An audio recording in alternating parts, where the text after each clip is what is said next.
Hey guys, Loic here. Today I'm going to show you how I prepare my session for mixing from when I'm done with recording. Usually when you record, and you can see it in this project where I have 4 tracks, we have a combination of MIDI and audio tracks. So I want to show you how, because there's a dilemma, should I start mixing now where my MIDI tracks or should I convert them into stems? And really, what I'm going to show you is basically a combination of both, the best of both worlds, where you're going to print everything to audio stems for easier management for yourself if you need to share your project with someone else for the mixing, but you can retain the MIDI in your session in case, we never know, you want to go back, change, notes, or do some edits. This is a very straightforward project just to illustrate this tutorial. And I have already map out how I'm going to organize my tracks once I expand everything. But basically I have 3 MIDI tracks here.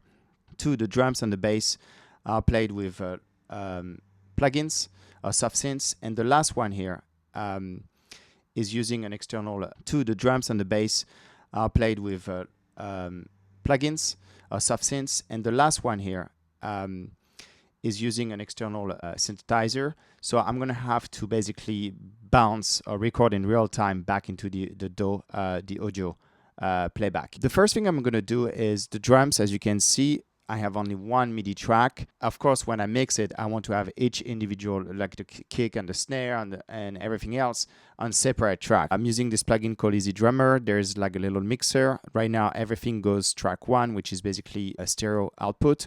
And I'm going to move everything to a multi-channel. Also, what I'm going to do is, you can see there's like a premix here. I'm going to flat this out. There's a setting here. And finally, I'm going to correct all the pans, at least kick, snare. I want it in the same place. Hi-hat, I don't want it here. I want it. Okay.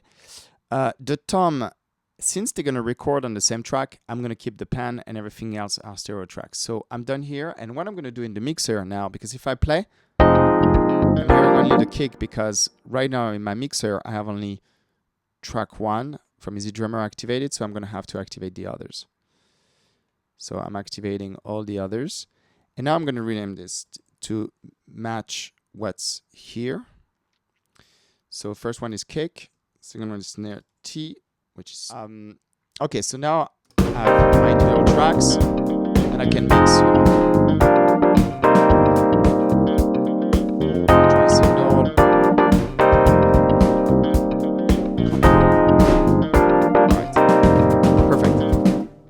So what I'm going to do now is I'm going to bounce those audio tracks. The way I do that is go to Export Stems, and I select my kick, snare, all those guys here. All right. And I'm going to say, yeah, export. This is my format between the loops. Yes. Import to tracks. And here it is. I have my audio tracks. And now what I'm going to do is I'm going to take those tracks and put them in my folder called MIDI to audio, because what I just did is I took some MIDI and I bounce it to audio. You can see that the drum is a stereo track, but if I want to keep it as a mono track, there is a little trick that can be applied, which is actually inspector. And here, bang, mono track, snare, mono track,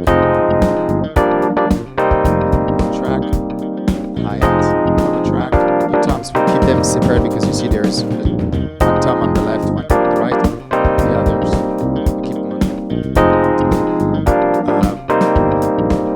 All right, let's clean a bit this.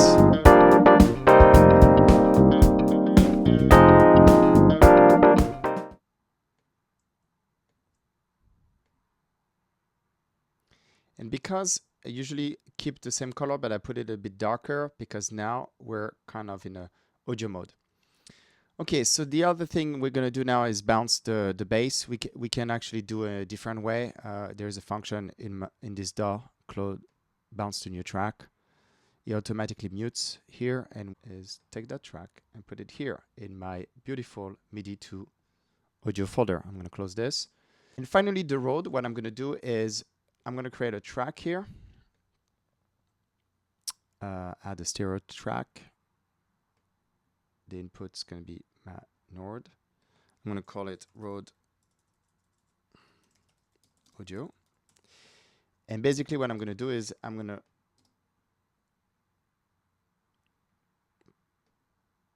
so I'm going to record now in real time the audio.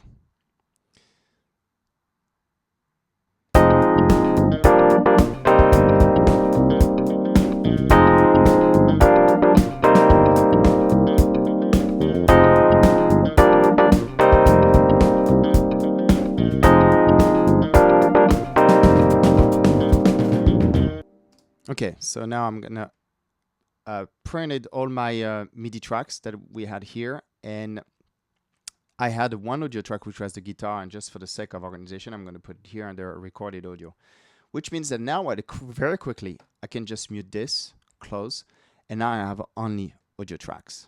Okay, and I'm going to keep my coloring just for the sake of it, a bit darker, and yeah, that's it. Now I have only audio. Okay, and now I can start the mix. I can even hide all of those. And now I have my drums here, my bass, my Rode, and my guitar.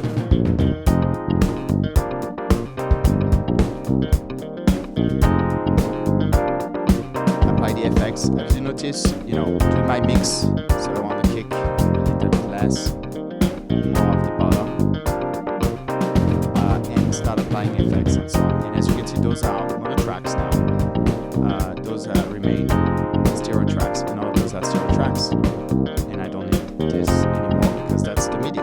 Yeah, just audio tracks. But if I want to go back and edit my MIDI, nothing prevents me to do it, and I can just rebounce following the same process. I hope this video was helpful for you, and good luck making music.